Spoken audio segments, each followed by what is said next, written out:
Hello नमस्कार, स्वागत है आपका क्रिप्टो टीवी पर। मैं हूं आपकी न्यूज होस्ट पार्वती निर्वाण और शुरू करते हैं आज के क्रिप्टो वर्ल्ड की हिंदी खबरें। सबसे पहले रुख करते हैं हेडलाइंस की ओर।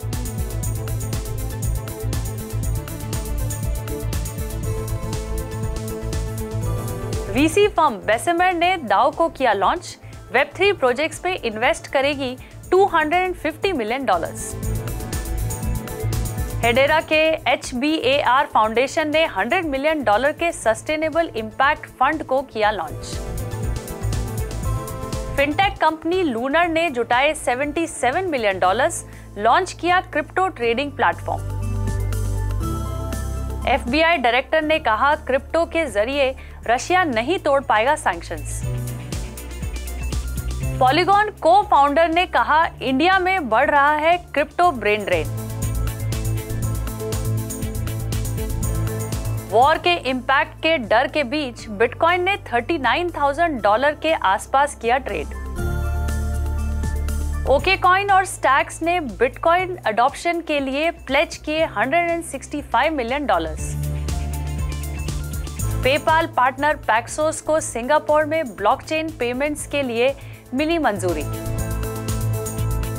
Venture capital firm Bessemer venture partners ने कंज्यूमर डिसेंट्रलाइज्ड फाइनेंस, इंफ्रास्ट्रक्चर और दूसरे इनेबलिंग टेक्नोलॉजीज में वेब3 प्रोजेक्ट्स में इन्वेस्ट करने के लिए मौजूदा फंड से कैपिटल में $250 मिलियन की कमिटमेंट की है। बेसेमर कंज्यूमर, एंटरप्राइज और हेल्थ केयर इंडस्ट्री में एक लीडिंग इन्वेस्टर है। फर्म के टेक इन्वेस्टमेंट्स की सूची में शॉपिफाई, लिंक्डइन और पिंटरेस्ट शामिल हैं।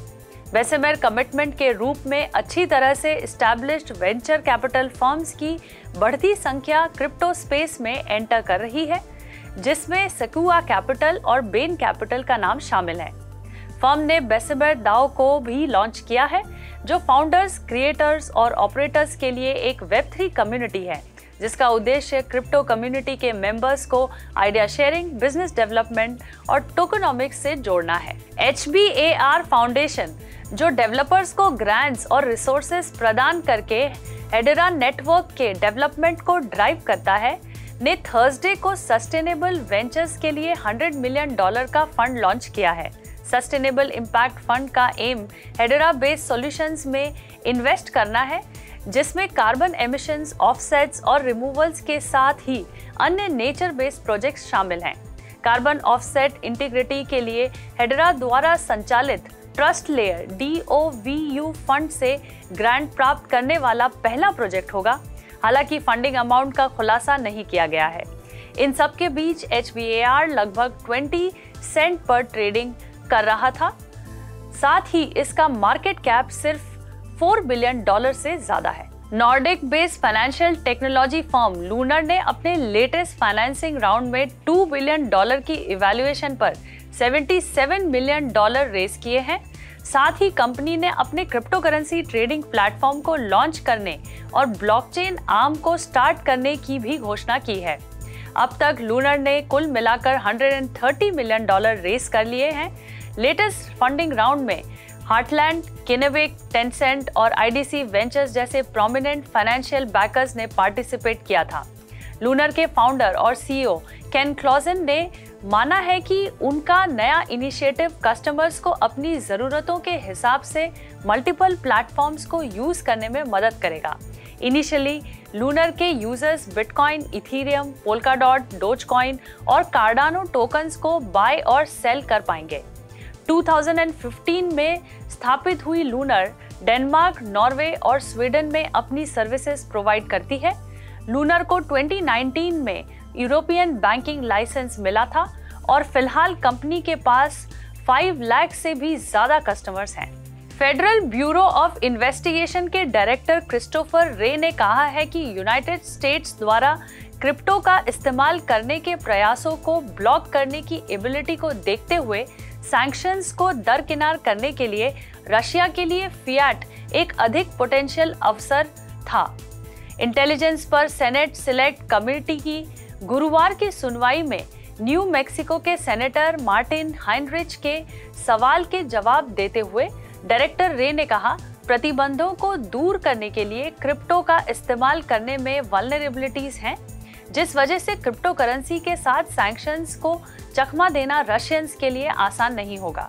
नेशनल इंटेलिजेंस के डायरेक्टर एवरिल हाइंस ने कहा है कि रशिया प्रेसिडेंट व्लादिमीर पुतिन ने यूक्रेन के खिलाफ अपने एक्शन से प्रतिबंधों की आशंका जताई थी और आर्थिक प्रभाव को कम करने के लिए एक रिजर्व फंड का निर्माण किया था। हालांकि वो कहती हैं कि यूएस ट्रेजरी डिपार्टमेंट और रशिया को मंजूरी देने के लिए काम करने वाले अन्य फॉरेन गवर्नमेंट्स में फंड का इस्तेमाल करना मुश्किल बना दिया है। डिजिटल एसेट्स पर भारत के डगमगाते रुख के कारण हजारों डेवलपर्स, इन्वेस्टर्स और एंटरप्रेन्योर्स ज्यादा फ्रेंडली रेगुलेशन वाले स्थानों के लिए रवाना हो रहे हैं। ऐसे में पब्लिकेशन को दिए इंटरव्यू में पॉलीगॉन के को-फाउंडर संदीप नेलवाल ने कहा है कि इथेरियम ब्लॉकचेन सिस्टम के लिए सबसे बड़े लेयर 2 प्रोटोकॉल में से एक है। 2020 के सुप्रीम कोर्ट द्वारा डिजिटल टोकन पर सेंट्रल बैंक बैन को पलटने के बाद भारत क्रिप्टो करेंसी या डिजिटल एसेट्स पर एक रेगुलेशन तैयार करने में विफल रहा है। हालांकि सरकार ने इस साल क्रिप्टो ट्रांजैक्शंस पर 30% टैक्स लगाने का फैसला किया था। नेलवाल, जिन्होंने 2017 में पॉलीगॉन को को-फाउंड किया था और 2 साल पहले दुबई में रीलोकेट हो गए थे, उन्होंने कहा है कि भारत में रहना चाहते हैं और वेब3 इकोसिस्टम को बढ़ावा देना चाहते हैं, लेकिन रेगुलेटरी अनसर्टेनिटी की वजह से चैलेंजेस का सामना करना पड़ता है और टीम या प्रोजेक्ट को जोखिम में डालने का उनका कोई इरादा नहीं है। नेलवाल ने यह भी कहा कि भारत में क्रिप्टो पावर हाउस बनने की क्षमता है। रशिया यूक्रेन के चल रहे वॉर ने सप्लाई चेन को प्रभावित किया है। वहीं दूसरी तरफ इन्वेस्टर्स फेडरल रिजर्व की संभावित दरों में बढ़ोतरी पर सतर्क रहे, जिसके तहत शुक्रवार को बिटकॉइन को उतार चढ़ाव के साथ $39,000 पर ट्रेड करते हुए देखा गया। यूरोप में तेल की बढ़ती कीमतों और सप्लाई डिसरप्शंस के बीच यूएस का इन्फ्लेशन फरवरी में 7.9% के साथ 4 डिकेड में नए उच्च स्तर पर पहुंच गया है। ऐसे में इन्वेस्टर्स चिंतित हैं कि आने वाले महीनों में यूएस इन्फ्लेशन में और तेजी आने की संभावना है, क्योंकि यूक्रेन के खिलाफ रशिया के युद्ध ने कच्चे तेल और अन्य चीजों की लागत को बढ़ा दिया है। फेडरल रिजर्व द्वारा अग्रेसिव रेट एक्शन की आशंकाओं के बीच बढ़ते इन्फ्लेशन की ट्रेंड ने अक्सर बिटकॉइन और क्रिप्टो करेंसीज को नीचे लाया है। इकोनॉमिस्ट को उम्मीद है कि फेडरल रिजर्व साल भर में रेट हाइक्स को लागू करेगा। इन सब के बीच बिटकॉइन ने पिछले 24 घंटों में लगभग 7% की गिरावट के साथ $38,031 पर ट्रेड किया, जबकि ईथर को उसी दौरान 5% की गिरावट के साथ $2,500 के करीब ट्रेड करते हुए देखा गया। क्रिप्टो करेंसी एक्सचेंज OKCoin ने घोषणा की है कि वो स्टैक्स एक्सीलरेटर और स्टैक्स फाउंडेशन के साथ मिलकर $165 मिलियन की फंडिंग के साथ बिटकॉइन ओडिसी नाम का ग्रैंड प्रोग्राम लॉन्च कर रहा है। वेंचर कैपिटल फर्म्स द्वारा सपोर्टेड इस प्रोजेक्ट का एम बिटकॉइन अडॉप्शन को बढ़ावा देना है, ताकि डिसेंट्रलाइज्ड एप्लीकेशन इथेरियम ब्लॉकचेन की जगह बिटकॉइन को प्रेफरेंस देने लगे। डिजिटल करेंसी ग्रुप GSR और व्हाइट स्टार कैपिटल जैसे कई फर्म्स ने इस प्रोजेक्ट में पार्टिसिपेट किया है, जो स्टैक्स पर बिल्ट होने वाले प्रोजेक्ट्स को कैपिटल और रिसोर्सेज एलोकेट करेगी।